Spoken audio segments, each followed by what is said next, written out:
special weekend bulletin edition of Countdown. I do not see how this is going to get any better. And I do not see how this story is going to go away. And I do not see how this answer suffices. If you stay in and Trump is elected and everything you're warning about comes to pass, how will you feel in January? I feel as long as I gave it my all and I did the goodest job as I know I can do. That's what this is about. I don't know what other answer there is to that question. How would you feel if you lose to Trump and America dies? Maybe the answer is, no, I'm not going to lose. I guarantee you I am not going to lose. But that answer, in the Friday interview with ABC News, is harrowing. At times, while President Biden spoke coherently and energetically and crisply on ABC and at a rally in Madison, Wisconsin Friday, the early signs nevertheless became apparent of an organized effort among key elected Democrats to convince the president to retire from the ticket. And unlike previous overtures and feelers and whispered doubts, this one resonates like the crack of doom in the distance because it is on the record. The Washington Post now reports that on Monday, Senator Mark Warner of Virginia, possibly the least controversial and most nose-to-the-grindstone Democrat in the Senate since Biden himself left for the vice presidency, has told his colleagues that Biden has to go and that he has organized a meeting with at least some of them on Monday and ultimately wants a group of them to go to the White House to talk with the president directly and in person. Quoting, Warner is telling Democratic senators that Biden can no longer remain in the election in the wake of his faltering debate performance. Warner has told others that he is deeply concerned that Biden is not able to run a campaign that could beat Trump. No other names are mentioned. The Post's sources say Warner would not limit the meeting to other Democratic senators who want Biden to go, if there are others. The on-the-record statement to the Post by Senator Warner's spokesman, Rachel Cohen, is ominous to say the least. Quote, like many other people in Washington and across the country, Senator Warner believes these are critical days for the president's campaign, and he has made that clear to the White House. Unquote. One of the other ripples in the water, after what is, to me, frankly, a shocking story, is that behind the leak about Warner's doubts is what he wants to do next. This idea of going as a group of Democratic senators to the White House and, again, quoting the Post, use that forum to air candid concerns in person. That line and similar lines in similar stories about Warner by NBC News and in Politico and at Punchbowl News immediately invokes the legendary march to the White House on August 7, 1974, when Senator Barry Goldwater, Senate Minority Leader Hugh Scott, House Minority Leader John Rhodes went there to tell Richard Nixon that he was certain to be impeached, convicted, and removed. He resigned the next night. If the analogy were not both solid and brutal enough, there's something else in the Post piece that makes my blood run cold. Quoting, there's a growing consensus among Senate Democrats that the situation with Biden at the top of the ticket is untenable, and senators are trying to determine the best way to relay that message to an insulated president, unquote. This is the operative part, the chilling part. Some senators don't believe Biden has people around him who are giving him an accurate picture of the fallout, according to one Democratic senator and a senior Democratic aide, unquote. If you saw the Stephanopoulos interview, you might tend to agree that he is not getting an accurate picture of the fallout. Were this not enough to indicate that the president's rally and interview may not encourage those of us who care deeply for him, or just those of us who care deeply for the nation? There is another meeting about the president's viability on Sunday. NBC News reporting the leader of the Democrats in the House, Minority Leader Hakeem Jeffries, will meet virtually with the ranking Democratic members of all the congressional committees. In that report, though, there is less to indicate that Jeffries is doing more than just sounding out his colleagues, whereas Senator Warner is clearly advocating for a change in presidential candidates.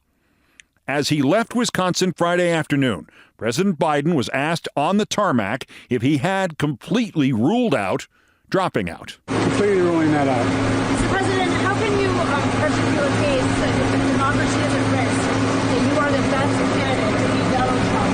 Because I've beaten him before and I've gotten more done than any president has. Have you spoken to members of Congress? No, Mr. President. But you've been wrong about everything so far. Not really. You were wrong about 2020. You were wrong about 2022. out. Remember the red wave? We were wrong about 2023 when he said all the tough races we won them all but 2. So, look, we'll see. Have you spoken to members of Congress? I have. Who have you spoken to? At least 20. What are they telling you? What are they telling you, sir? They're telling me to stay in the race. What about the people who have called for their gathering together to call for this? Well, Mark Warren, my understanding, is the only one considering that. No one else has called me for that. Do you value the thoughts of the officials in your policy? Former president coming in. I hope they'll debate me. I wouldn't be surprised And if if he's in, will you commit to debating him? I'm committing now, absolutely, whether he's in or not. Do you value the thoughts of members of your own party when it comes to your decision to stay in the race? Sure I do. That's why they've said, you guys saw the governors. Every one of them in that room. All those governors said, stay in the race. Maura Healey didn't say anything when I was in the room. That was not a random reference there to Maura Healey, the governor of Massachusetts and a strong and loud Biden ally who just 6 weeks ago headed a giant fundraiser there and urged donors to pull out all the stops for Joe Biden. Even before the Mark Warner news broke, Healey issued a remarkable on-the-record statement Friday afternoon in which she did not explicitly call for the president to drop out, but she came close, quoting, "The best way forward right now is a decision for the president to make. Over the coming days, I urge him to listen to the American people and carefully evaluate whether he remains our best hope to defeat Donald Trump. Whatever President Biden decides, I am committed to doing everything in my power to defeat Donald Trump," unquote. According to the New York Times, on Monday, on a call with fellow Democratic governors, Healey called the president's political position, quote, irretrievable. CBS News reported that while the president continues to insist he will not withdraw, there is an unexpected phenomenon in the background, that a consensus is forming that no other prominent Democrat would even privately begin to prepare to challenge Vice President Kamala Harris's natural position as the heir apparent if it comes to that. That, as Robert Costa of CBS added, let the fight be over the running mate. That there is something to this was indicated by 28 stunningly glowing paragraphs at Axios on Friday titled Harris's Epic Edge. All glowing, including this, quote, polls show her running no worse than Biden in a hypothetical matchup with Trump, and in some cases better. A post-debate CNN poll found Harris in a statistical tie with Trump and slightly stronger than Biden because of broader support from women. 50% of female voters back Harris over Trump versus 44% for Biden, and independents, 43% Harris versus 34% Biden. That is the attempt to start, if one had not already begun, a Kamala Harris boom. Meanwhile, the irony of the ABC interview with George Stephanopoulos was there was damn near no news in it. At his Wisconsin rally just before the interview, Biden said he would beat Trump in 2020. Then, after applause, he corrected the time frame. He made about 1/30th the average number of gaffes Trump makes per rally. That gaffe did not come up in the ABC interview. It's not a big enough one to merit here. The only real news was when the president was asked if he had watched last week's debate, and he said he didn't think he had. The only real news besides that disturbing soundbite at the beginning of this update. There is one more and one much more vague development to mention. Hints that if Biden does drop out and Harris does succeed him, that Republicans are poised to open a House investigation into the president's health, whether a correct assessment of it is being hidden or has been hidden from the public, and if so, by whom? And naturally enough, how much did Kamala Harris know about whatever conspiracy the GOP fabricates this time? It is harrowing stuff and something to consider. On the other hand, it seems based on the ludicrous proposition that if Joe Biden were to fully swerve out of this skid tomorrow, and by Tuesday, if all talk of replacing him on the ticket became part of a scenario in which we looked back with a shudder and said, remember that time we almost forced the president off the ticket just before he won re-election? If that rosiest of outcomes occurred, why on earth would anybody think that the Republicans wouldn't launch a House committee to investigate the president's health anyway? Only the target would change from Harris to Biden.